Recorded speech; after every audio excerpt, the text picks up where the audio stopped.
Hello guys, good evening. Welcome back to my channel. I'm Dory again. Today's guys vlog. Marami kayong napapanood sa YouTube, hindi ba? Mga gamit ng mga videos pero pinagkakakitaan pa ng ibang vlogger. 'Di ba? Paano nga ba 'yun? 'Di ba? Ngayon guys, ituturo ko sa inyo kung ano bang technique na ginagawa nila kung bakit the same video is nagagamit pa ng ibang vlogger pero walang copyright. Walang copyright, walang strike, 'di ba? Kumikita pa rin sila ng without copyright na 'yon. So eto guys ang 5 techniques na ayon kay YouTube mismo ay pwede nyong gamitin para hindi kayo makopyright sa mga video na kokopyahin nyo. Etong 5 techniques guys ay magagawa nyo guys na kumita rin kayo sa bidyong hindi naman talaga originally sa inyo, pero inedit nyo para maging parang sa iyo rin. Kaya, ayun guys.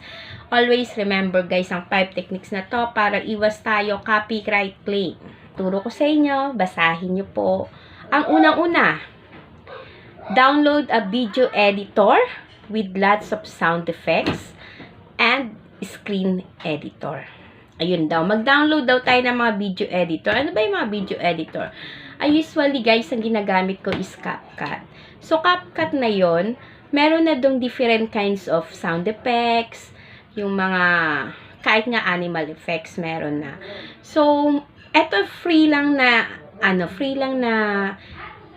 editor ang ginagamit ko, ang CapCut. Kasi yung iba kasi, di ba, may bayad naman. So, eto lang mostly guys, ang ginagamit ko na pang-edit ng mga video ko. So, ayun guys, unang-una daw is mag-download tayo ng video editor na kung saan i-edit natin yung video na gusto nating ulitin. 'Di ba? Pangalawa guys is number 2. Guys, pakibasa. Etong nasa ilalim ng screen ko. Number 2, edit the video. Remove the sounds of the video, especially songs and more. Ayun nga guys.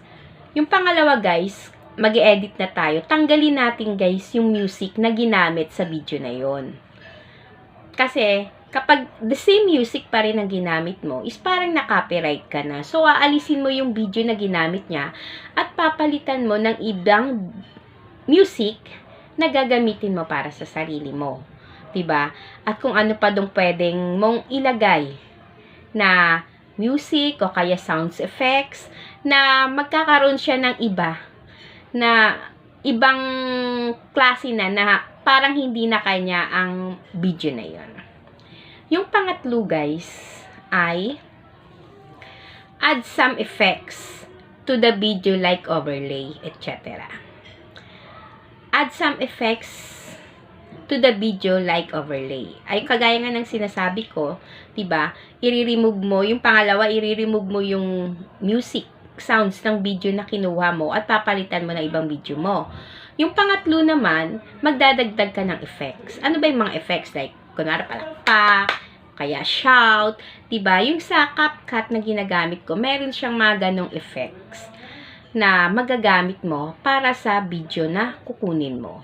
Tapos yung overlay, meron din dong overlay mismo sa CapCut na yon. Na ayun din, pwede mong i-edit doon yung gagamitin mong video. It's number 4 guys. Number 4. Change the tune of video using equalizer. Change the tone of video. Change the tune of video using equalizer naman tayo. Gagamit ka naman ng equalizer para ma-change naman yung sounds niya, yung background sounds niya. Gagamit ka ng equalizer, kunwari gusto mong malakas, gusto mong mahina, or whatever na magagamit mo sa equalizer. Pero actually, wala akong equalizer. Pero kung may equalizer kayo, mas maganda. Kasi usually talaga, CapCut lang ang ginagamit ko. So, wala akong masyadong equipment pa. Is number 5. Number 5. Make sure don't use copyright overlay. Music for more than 30 seconds. Diba? Make sure don't use copyright overlay or music more than 30 seconds. Actually guys, kung gagamit ka ng video or music, dapat ang video na kukunin mo is hindi siya lalagpas ng 30 seconds para hindi ka makaka-copyright. Lagi kang magka-cut. Kung medyo mahaba, cut mo. Kasi 30 seconds lang ang pinapayagan ni YouTube para hindi ka mag-copyright. At dapat lagi mong i-check yung mga overlay kung copyright ka ba. Tapos papalitan mo lang naman. Ayun lang guys, yung 5 gagawin mo para hindi ka makopyright. Kung gagamit ka ng ibang video, etong 5 lang na to guys, ang sundin mo. At siguradong magiging kwak ang iyong video. Ayun lang guys. Maraming salamat at kung may natutunan man kayo sa video kong ito, don't forget to like and subscribe and share. And click the bell notification para lagi kayong updated sa mga video ko guys. Marami pa akong isi-share sa inyo na mga kaalaman tungkol sa YouTube. Diyan lang kayo guys. And thank you very much at maligayang bagong taon. At maging merry ang New Year natin. Goodbye!